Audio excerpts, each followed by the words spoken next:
an agent is just an intermediary between the landlord and the person that wants to, they will be tenant. Ẹni tó ṣẹ̀ṣẹ̀ fẹ́ gbalé àti onílé gangan, agent jẹ́ intermediary láàrin àwọn méjèèjì. Ó jẹ́ alárinà láàrin àwọn méjèèjì. And normally, the job agency is also a profession. It's not, the agency job is more than letting, I mean, and like me now, I'm into real estate. I mean, I can do renting, letting, sales and buy, I mean, selling, oríṣiríṣi nǹkan bẹ́ẹ̀ understand. Ó deep inú ẹ̀ kí ó ń ṣe letting yẹn nìkan kan ní, but most of our agents tó wà níta ẹ̀sán jẹ́ àwọn ọmọ kékeré tí wọ́n bẹ̀rẹ̀, like as I'm talking now, this is over 27 years. I started this business since 1998. And as a realtor, the property bá wà bẹ́ẹ̀, you charge, the normal charges is 10% agency, 10% legal fee. At least as I am now, my own company has a lawyer that I pay retainership to. So when it comes to that kind of a thing, when we are about to take a property for me, maybe the room is 36,000 naira. A single room is 36,000 naira. My normal charges does not supposed to go beyond 10%, which is 30,600 naira. That is the agency fee.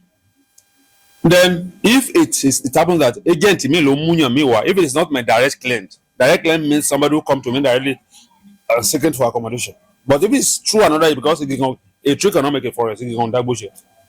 Like we have a forum where we each and everyone where we meet.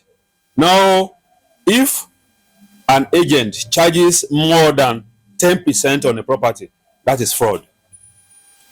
But if it's another person that is bringing that person to that agent, like I'm having a property and somebody is bringing, an agent is bringing a client to me, I will put extra 10%, which is going to be, so instead of 3,600 naira, it's has to be probably 7,200 naira, which is just you combine the two. Then 10% of legal fee, which is the agreement fee, and that one is applicable to agents that have a lawyer who he or she pays retainership to. And another thing, you see, like in the good old days, the government controls all these things. But nowadays, not happen. Any agent can do whatever they like. You see an agent collect money from somebody, I mean, and even though before you inspect a property, like me now, other agents, when they want to inspect property, they have to pay consultancy fee. It's not done. It's 419. When you get to an agent, if an agent is sure of where he's taking you to, you add that consultancy fee together with his payment. If you are sure that where you are taking him to is a very good place, because most agents will tell you like, that place is fine, is this and that, but when you get there, you get disappointed. Like me, if I want to give you a property, the program I'm giving you, before you get there, you will see the video. I'll show it to you. This is how it looks like. It is that if that video now convince you, okay, let's go and check the place, I will not get there. That's all. But by the time you are about to pay for that rent, paid for the rent, we now add consultancy fee, which is the form fee to it. It could be 2,000, it could be 5,000, so that at least there will be, I mean, it won't be a problem. Are you getting me right? It won't be a problem to the client. It won't be a problem to the agent as well. That is just it. Do you have an association? There is an association. We have an association. Àwọn ìgbésẹ̀ wo l'association ti gbé lórí àwọn tí wọn kì í ṣe agents? We don't have power to eradicate it. Are you getting me right now? Like my very self now, I got trained by somebody, and during the course of training, I have to furthermore. As at the time I started this business, it wasn't like this because it's a lucrative business. By the time I started, I need experience, so I have to apply for a part-time course on real estate. Are you getting me right now? But most of these agents on the road, you see them, they don't have an office. Like you come to me now, if you pay some money, if you pay a huge money to me, you are 100% sure that yes, if I come back, you'll still meet me in my office. But most agents, I mean, they are mobile agents. You see them and they charge exorbitantly. But the government is not doing it well. There should be a regulation. Like I have a proposal with the Oyo State government, which I have written to Oyo State government in respect of how to curb excess of estate agents. If the state is going to, I mean, enact a law, that is the proposal I have taken to the Oyo State government, that there should be there should be a law, an enactment, I mean, a law guiding the excess of estate agents. 70% of that problem came from the government. Then most of the agents, they are not, when an agent is not broken at home, you can see a weather. Tó bá ti lè múyàn lọ wọlé lẹ́ẹ̀kan tó ti rí 2000 bẹ́ẹ̀ inú ẹ̀ ti máa dùn náà gbégbá síta ní àlọ́ náà agent. You understand me? An agent is supposed to be, we have caretakers. There's a difference between a caretaker and an estate agent. And when you call yourself an agent, you must be somebody that is wisdom, knowledgeable, and law oriented. But a caretaker, when you see a caretaker may be probably primary six holder, like I'm talking to you now, I'm a graduate, but we are getting right there. But it is big. I study economics. So if you look at that line, you will see that when you want to deal with me, I will deal with you in an educated manner, compare with somebody who did not pass through the 4 walls of university. So what do you expect? So if we can as well just still appeal to our government. What was that in my enactment was that there should be a license for you to operate as an estate agent. If you have a license to operate as an estate agent, then you curb your assets. It won't happen again. Exactly what I've just said. My advice to the government is at least the government should, you see, if by the time, like if you talk about Oyo State now, when you get to a saying, I don't think you will see caretaker. You cannot see an estate consultant. You go and sit down in a city to go and work as an estate surveyor. But you see most of this, I say, you're probably in a city where maybe you have higher institution, we have this at least. But in Oyo State, in Ibadan especially, Ibadan North here is highly populated. We have so many GRA in Ibadan local government here. And most of the GRAs in Ibadan here, when you see agent giving you price, and the government should also control price. I don't see a reason why a single room should cost more than 30,000 naira with the present situation of the country. But you see a single room costing like a house in front of men, a single room 100,000 naira. Who does that? It's on the high side. It's on the high side. So the government can as well ameliorate, put all this in the order. A room is so area should not go beyond so much amount. A room is also, but you look at at the end of the day, you will see that there will be adjustment. The tenant doesn't really have problem. Mostly, tenants don't really have problem. Like me now, there are some. If I'm going to give somebody a property now, if like a young man who just came to me now looking for an accommodation, a single person, a wife or 3 children, and needs a room, I won't give a room to that kind of a person. But if it's a single person or there are two in number, they can be in a room. Are you getting me right now? But most clients or most will be tenant. They will tell you lies. Daddy, it's only one person. I don't know, you're about to see 4, 5, 6, 7 people. The load on the house. So by the time, then again, when an agent is discussing about property, you should not discuss in front of your landlord. When a landlord wants to give you a house and the landlord you collected the landlord, maybe the house is 3,000 36,000 naira per annum, and the charges on the whole thing we have calculated. If an agent bring him 7,200 naira and 7,200 naira plus another 3,600, then he was almost. So by the time you will see the landlord also, because he said I'm an agent, they won't even employ the service of an agent. So I want to share or conjure our law show. I want to fẹ́ yálé gbé ìtagbára ẹ̀ bá gbé ní kóká, but à ń bẹ̀ ìjọba náà ni. The cost of building material is on the high side. During the time, this house that I'm talking to you, as far back as about 30 years ago, 25 years ago, this my fence here, it became dilapidated and the thing collapsed. I bought a ton of cement, 5 naira, a ton of cement. Then it was gate in Emotilora. Like no,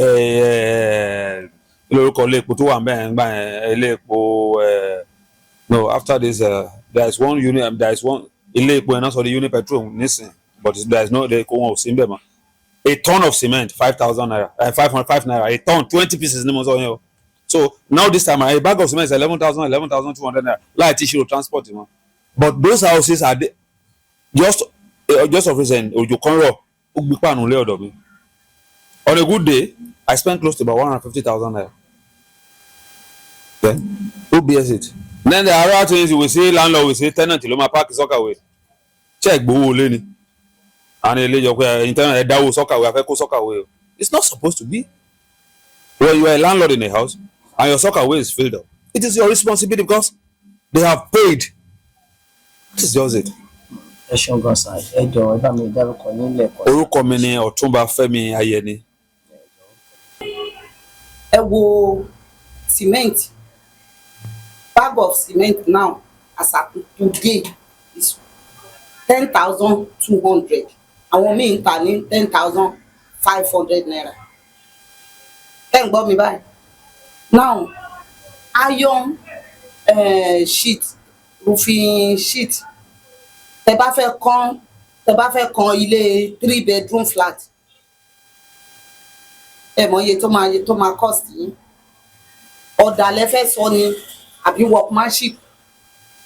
now nígbà tí landlord bá wá kọ́lé yẹn tán, ẹ wà ní kó gbélẹ̀ lówó tí ò nítorí. ẹ má jẹ tọ̀yìn, landlord mi for good 10 years ó sì ń gba rentage, kò tí ì rí owó yẹn gbà kan, kò tí ì complete owó tó fi ra ilẹ̀. a má wàá sọ owó ilé tó ti yé yín. now nígbà tó bá wá kọ́lé yẹn tán, ẹ máa wá ní pé kó gbélẹ̀ ní owó tí ò ní cheaper price. ṣó ó gé ní àbó loss? tó bá wá gbé ilé lẹ̀ fún agent, tí bá gbé ilé wá pé kí n máa manage ilé, tẹ́ bá gbé ilé yẹn sílẹ̀ fún mi ní bóyá a room self con 300,000 nísìn, tí landlord tó sọ pé kí n gbélẹ̀ 300,000, charges wá òun ni 10% agreement, 10% caution, then 20% agency. tó ti yé yín.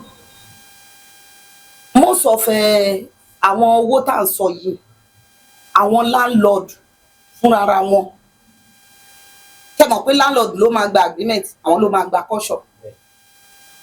landlord míì dẹ̀ tún wà tó yẹ pé ó máa ti gbélé yẹn sí abẹ́ lọ́ọ̀yà ó di dandan, lọ́ọ̀yà máa ṣiṣẹ́ tiwọn, wọ́n dẹ̀ máa gba percentage tiwọn. agent ò lè lọ bá lọ́ọ̀yà pé kí ló dé tẹ́ fi gba iye tẹ́ gbà. then àwọn landlord kan dẹ̀ tún wà tó yẹ pé nínú owó agent yẹn, agency fee, wọ́n tún láwọn ó gbàyè báyìí. so mo rò pé ó yẹ kí Nàìjíríà as a country kan wá kan ṣe sí. tá bá dẹ̀ ní pé ká wá nǹkan ṣe sí, kán kọ́kọ́ jẹ́ kí economy, kí gbogbo nǹkan tó wọ́n yẹn ó kọ́kọ́ wálẹ̀. tó ti yé, ẹ̀ẹ̀kan lè máa sọ fún mi pé iye báyìí ló máa tún mo dẹ̀ mọ iye tí mo ná sórí ilé mi. ẹ ti understand? so bóyá tí gọ́ọ̀mẹ̀ntì bá lè ṣe ìyẹn, wọ́n jẹ́ kí nǹkan wálẹ̀. torí for now a room self contain ó ti bẹ̀rẹ̀ tó wà ókè dáadáa, tó ní tiles, tó dẹ̀ tún rọ̀nà omi. tó ti yé yín sí, ó ti bẹ̀rẹ̀ lórí 400, 500, 600 depend on the area tí ilé yẹn bá wà. àwọn tí wọ́n wá jẹ́ agent jẹ́ wọ́n ní official rate. òun náà ni mo ti sọ fún yín, I've told you earlier pé rate ta fi ń calculate owó wa is 20%. 20%. but ọ̀pọ̀lọpọ̀ àwọn tí wọ́n jẹ́ ayálégbé àtàwọn tí wọ́n ní ilé ni wọ́n máa ń sọ wípé, pàápàá jùlọ àwọn tó jẹ́ ayálégbé ni wọ́n máa ń sọ wípé owó tí agent ń gbà lọ́wọ́ àwọn is more than even tó bá wá ní káwọn wá yẹ ilé wò gan, owó tí agent máa kọ́kọ́ gbà ní ọwọ́ wọn yóò fẹ́ ju owó ilé tí wọ́n fi gbà nígbà wọn. fine. ṣe rí ọ̀pọ̀lọpọ̀ ilé tẹ́ ẹ̀ rí wọ̀nyẹn, àwọn landlord fúnra wọn. For example, mo fi a room ordinary, the room is 5,000 per month, which is 60,000. landlord yẹn yarí òun máa gba 100,000 lọ́wọ́ mi. bẹ́ẹ̀ni, ó lóun máa gba 100,000 lọ́wọ́ mi. ó dẹ̀ ní mi ìlú máa bá mi ìlágbára ẹ̀ as an agent. kí ni mo fẹ́ èló ni mo wá fẹ́ pè fún client. mo bínú kúrò ń bẹ́ ìjọ yẹn. following day tí mo máa pé bàbá a ó fa ilé yẹn, ṣé ẹ máa gba 90, kémi náà ti ẹ̀ rí 10,000. bàbá yẹn lóun ti fi rent ó lé agent bíi tiẹ̀ náà ló mú yàn wá what do I do ṣe rí àwọn tó bá ti ń gbalé lọ́wọ́ àwọn agent tí ò ní ọ́fíìsì tó yẹ pé side road road side agent ni wọ́n kàn tí wọn àwọn kan wà tẹ́ pé wọ́n gbé báàgì kan nù wọ́n kàn káàkiri ni àwọn tí so wọ́n àwọn wọ̀nyẹn ló ń ṣe yẹn ẹ lè rí agent tó ní ọ́fíìsì tó níbi tó ń jókòó sí tó mọ̀ pé ṣé mo mọ̀ pé ẹ lè wá sí I don't know you can come and meet me but mo mọ̀ pé mi ò ṣe nǹkan tó bàjẹ́ mi ò gbáyàn mi ò kò sí mi ò lẹ́rù mi ṣé ti understand ọ̀gá tèmi ọkọ mi àjọ ń ṣe tẹ́lẹ̀ ni ní tó fi kọ́ mi ni pé 20% is okay for you. but ìgbésẹ̀ wo ni àwọn tó jẹ́ agent tí wọ́n ní ọ́fíìsì ni wọ́n gbé lórí àwọn tí wọ́n jẹ́ agent tí wọ́n ní ọ́fíìsì rárá irú ìgbésẹ̀ wo náà ti gbé àti irú ìjìyà wo ló ń bẹ fún àwọn tí wọ́n jẹ́ agent tí wọ́n fi ṣe alábẹ́ òfin. ṣe mọ̀ pé lóòótọ́ ó yẹ ká gbé ìgbésẹ̀ a ní meeting tá a máa ń ṣe a ní group but kò easy láti rí wọn mú ìdí ni pé nísìn ẹ̀gbọ́n mi kó dédé máa lọ ní títí kí wá ní èsè ṣé agent ní báwo ni mo ṣe fẹ́ mọ̀ ṣé wọ́n máa kọ́ sórí pé I'm an agent is it possible kíkọ̀ dá yín dúró bẹ́ẹ̀ bá wọṣọ ìsọ̀rùn ṣé mo máa mọ̀ pé reporters ni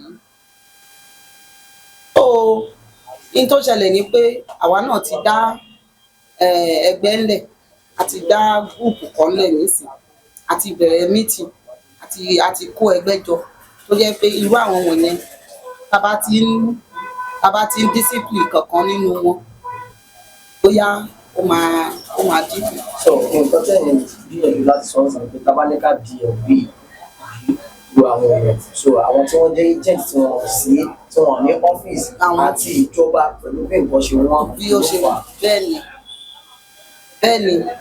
so if you want to be an agent go and look for a place wá ibì kan tí wọ́n máa mọ̀ ẹ́ mọ́ in case tó bá dáràn wá lè wá ẹ débẹ̀ I understand so if you want to be an agent wá ibì kan location kan bóyá ọ́fíìsì ìbámu ọ̀dà ìbáàdà kó sàmọ̀ pé wọ́n á wá ẹ débì ṣé mọ̀ pé ẹni bá ti níbi tó wà tó ti ní apartment kan tó máa wá sí kò ní fẹ́ ṣe ìkà now ngbà tẹ débi tẹ bá mi àzúmi pé mo ṣe nǹkan tí ò dáa ẹ lè lọ láàáǹdì pé ẹjọ́ ta ló mọlé obìnrin ṣe ẹ understand nínú àwọn tó wà níbí definitely ẹnìkan nu wọn máa mọ̀ mí délé bóyá wọ́n ti bá mi ṣe ìnáwó rí àbí anything ẹ understand so mi ò ní lè ṣe kà mi ní lè ṣe gbájú ẹ̀. kí ni ìmọ̀ràn yín fún àwọn tí wọ́n jẹ́ agent tó jẹ́ pé wọ́n wo àwọn ọ̀wà tí ò dáa yìí fún àwọn tí wọ́n fẹ́ rẹ́ǹtì lẹ́yìn fún mi. ìmọ̀ràn mi ni pé wọ́n yéé ṣe bẹ́ẹ̀ yẹn torí àtúbọ̀tán ẹ understand nítẹ̀yàn bá ṣe lénìí yóò jẹ́ lọ́la tẹ bá dé kóòtù àìmọye ọ̀rọ̀ agent ó kúnnú kóòtù mo lọ kóòtù níjọ́ kan agent kan wọ́n ní ó pè lé ní 300,000 total package 420 which is normal torí 10% agreement 10% caution 20% agent ṣe mọ̀ pé 420 ló máa jẹ́ normal ó wá gba owó yẹn ó wá gbélé fún ẹlòmíì ẹni yẹn wá rìn títí to the extent wọ́n wá fi ọlọ́pàá arrest ẹ̀ ìtìjú ni fúru agent bẹ́ẹ̀ tí irú ẹjọ́ bẹ́ẹ̀ yẹn bá ti dé court kán má tiẹ̀ kán má ṣe mọ̀ pé táwọn tó bá ti ń ṣe ìdájọ́ yẹn àwọn ọ̀rẹ́ ẹ̀ tó kù wọn ò ní ṣerú ẹ̀ ẹ̀tọ́ agent immediately tí wọ́n bá sanwó ṣe mọ̀ pé tó bá sanwó yẹn fún landlord tó ti yé landlord ò ní gbélé yẹn fẹ́ lómi ẹ ti understand tí owó yẹn bá tiẹ̀ fẹ́ há á jẹ́ pọ̀ ọwọ́ landlord ni kò ní jẹ́ fault agent target then àwọn client àwọn náà tí wọ́n wà lára wọn tó ti yé yín tí wọ́n bá wá sọ́dọ̀ mi as an agent bí àwọn fẹ́ gbalé màá tún bí n bá jáde síta màá tún máa rí wọn lọ́dọ̀ àwọn roadside agent tó yẹ pé wọ́n gbé báàgì kọ́rùn màá nìyẹn náà tó bá wá gba yín ṣé máa wá sọ pé mi ni mo mú yín lọ síbẹ̀ you understand so mo rò pé n tó fà á nìyẹn tí ó fi jẹ́ pé gbogbo nǹkan wọn dẹ̀ ọ̀pọ̀lọpọ̀ àwọn ọmọ tó jáde school tẹ bá wo àwọn tó wà lẹ́yìn tó wà ní kánnákánná tó ń wà ní kọ̀rọ̀ tó ń ṣe roadside agent most of them they are graduate I cannot deceive you my brother most of them are graduate ni wọ́n ṣùgbọ́n gbà tí wọn ò bá ríṣẹ́ ṣé yóò bá mi yé yín bẹ́yẹn wọn ò ríṣẹ́ wọn ò rí nǹkan ṣe wọ́n fi yà sí èyí ṣe pé bóyá èmi ìjókòó tó kọ́ ẹ̀kọ́ tí ó ti yé yín kò sí wọn ò learn anything wọ́n kàn jáde ní pé ẹ̀gbọ́n jẹ́kẹ́mi náà máa kí n ṣáà rí nǹkan jẹ tó tíjọba bá lè pèsè iṣẹ́ ọmọ tó bá jáde tó sáàbù tán ẹ̀tọ́ ẹ̀ ní láti máa ṣiṣẹ́ ìjọba wọ́n máa fún ní sálárì ẹ ti understand kán employ wọn kán máa ṣiṣẹ́.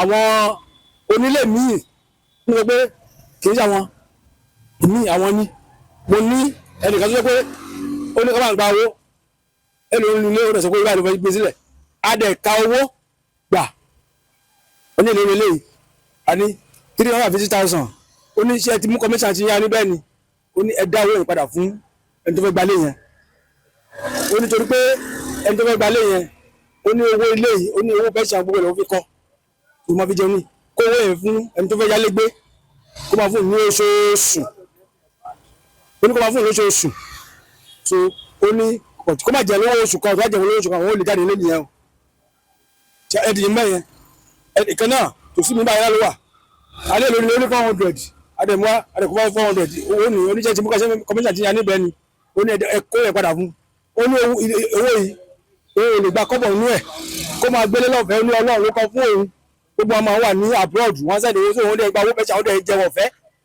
oníṣòwò rẹ̀ gbélé ọ̀ṣùgbọ́n má balẹ̀ jẹ́ o tó bá balẹ̀ jẹ́ wàhálà ṣẹ́gẹ́tì mi so àwọn méjì tó wà sà àwọn méjì tó wà wọ́n yáwó kọ́ ilé yẹn ni so wọ́n àná nà mí ju owó òun náà lè jẹun wọ́n àṣìṣẹ́ rìtáyà so wọ́n sọ fún agent ilé ẹ wo àwọn tí ó wà mẹ́rin lé wọn jáde wá jáde sómi rẹ̀ fẹ́ gbé owó lé ilé òun so òye báyìí ni o tẹ́bà ti ṣe bẹ́ẹ̀ àwọn òun ẹ má dọ̀dọ̀ rárá ẹnu bá tó wá tó wá ti gbọ́ ọ̀rọ̀ yẹn asáré wa ó kéé má wọ̀rì àmọ́ báyìí ṣe é mú kàn báyìí.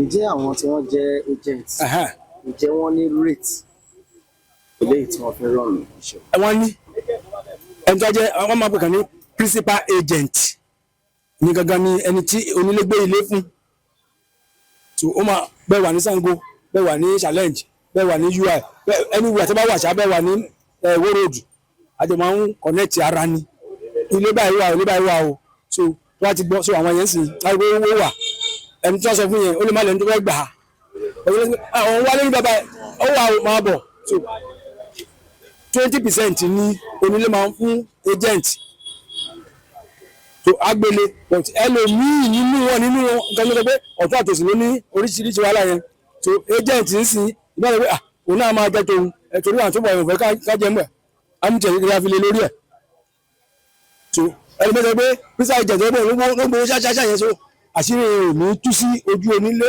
kò ní tú sí ojú àwọn agent tó kù àmì nǹkan máa jẹ nǹkan ẹ̀ lọ but ẹlòmíì tó bá dẹ̀ ṣe bẹ́ẹ̀ á tú sí ojú tẹ́nàntì bàtà wọ́n fẹ́ sanwó míì bóyá ọ̀fẹ́ kò ṣe bí ẹni báyìí mọ́sálẹ́ ìrísí ìjàwọ́ rí àwọn òfẹ́ tẹ́gẹ́tì mi nǹkan báyìí wọ́n dẹ̀ mi jáde ó tó báyìí kò sí tẹ́bá wo ọ̀tún tẹ́bá wo òsì gọ́ọ̀mẹ̀ntì wa àwọn ló kó bá wa Nàìjíríà totally so kò yẹ kẹ́nìbọ̀dì kọ́lé kí la fẹ́ ṣe léṣe tí wọ́n sin wá mọ́ ilé tẹ́bá kọ́ ni.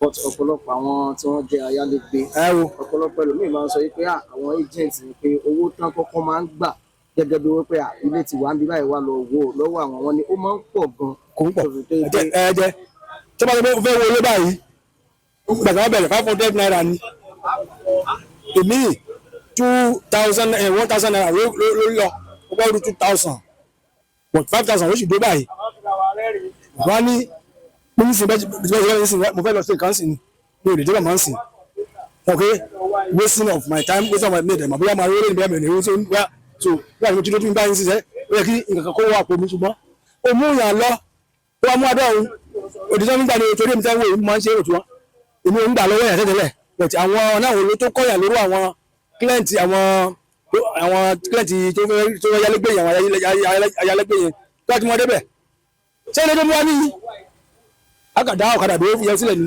ìwọ ló máa sanwó ọkọ̀ ìfún àdá tó máa fẹ́ ò bá jẹ́ àti ságbẹ́sẹ̀ tó bá ti lé ọkọ̀ wá fẹsẹ̀ ìwà pààlà sílé ni gẹ́gẹ́ bí kò náà sọ pé owó inspection ẹmu wá ẹlòmíà ní òun ò ní ju 2,000 ẹlòmíà ní òun ò ní ju 1,000 ẹlòmíà ní òun ò ní ju 500 ṣé o sílẹ̀ ṣé wàá wá gbà á ó ló ṣe rí tó bá ní àwòrán wà fi hàn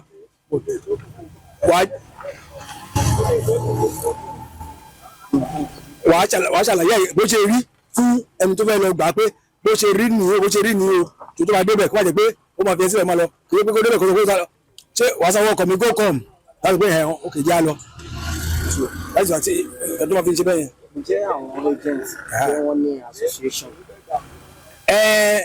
Ìdí kò sí association kò sí. ṣé ẹ dẹ̀rọ pé láìsí association yìí ṣé ẹ rò pé òun ló ń fa ariwo tó pọ̀lọpọ̀ àwọn ayálégbé míì tí wọ́n ń pa gẹ́gẹ́ pé àwọn èlòmíì tó sì ò jẹ́ akọ́ṣẹ́mọṣẹ́ tóun náà lòun ṣe agent ṣé kì í ṣàwọn ní kàńdá tí ń ṣé rí association tá a bá sọ pé association àtúwọ̀ sí Nàìjíríà sí ni àwọn kan á dúró wọn á jẹ gàba lórí association yẹn owó yẹn tábà tí wọ́n bẹ̀ òun náà máa bẹ̀ síbi àti tí wọ́n nìyẹn àwọn alábàápàá yẹn àwọn association ti hàn ní graphic association we have graphic association I mean artists and but now for function the reason is platform àti ṣe ó ti dé